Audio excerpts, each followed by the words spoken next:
Traumatic death. Each year, an estimated 10,000 are killed on the job. Oh, good. I already hate my job, and now I'm going to get killed when I go there. That's lovely.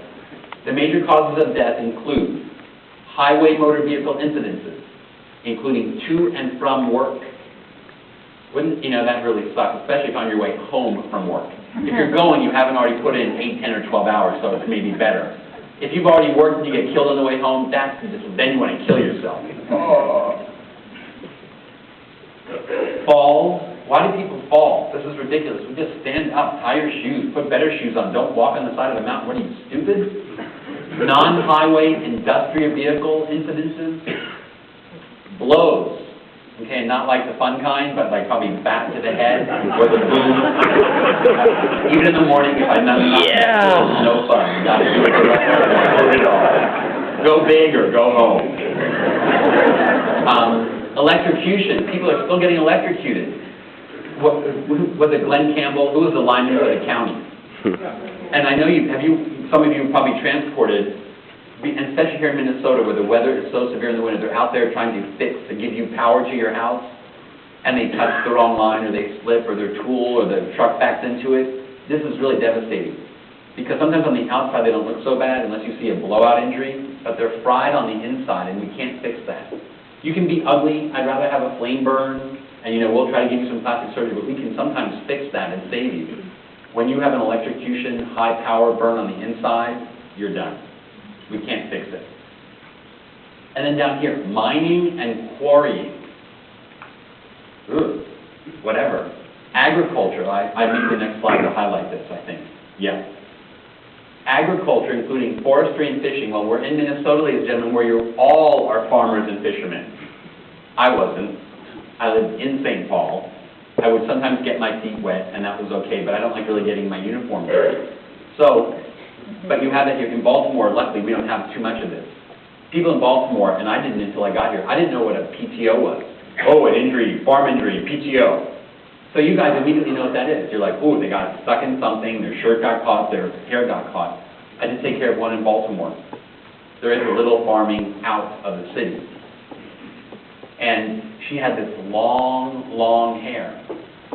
And she wasn't being careful, and she leaned over, and it got caught in the whatever, the auger, the PTO, the stripper, shredder, and it ripped her scalp off. Ooh.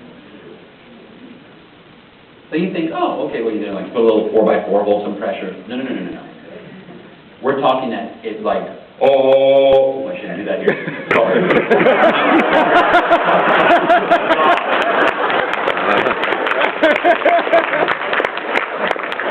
Like the prison, ladies and gentlemen.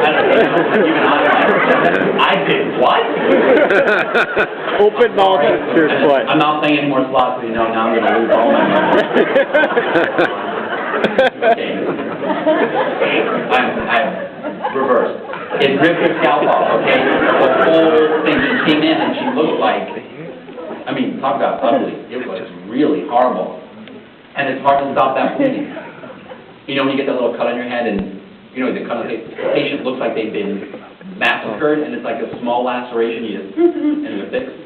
This, you can't do that. And they didn't want to use the Bovie, the electrosurgical cautery, you know, to stop the bleeding, because that tissue then will non-vascularized and nothing will grow there. They actually, unbelievable, the rural paramedic crew in Eastern Shore, excuse me, they went in and they like picked out the corn or whatever it was, and they pulled her scalp out. It was intact, with all her hair on it. And they put it in a little bag, wrapped it up, put it on her, and flew her in. She has this head dressing, and you know, she looked like the amazing Karnak with those giant head wraps. So we take it off, and she's sick now. Her hemoglobin is like 5, because she's been bleeding from this. You couldn't control the hemorrhage. They sewed it back on her head. And this was from a farming activist. She did just fine.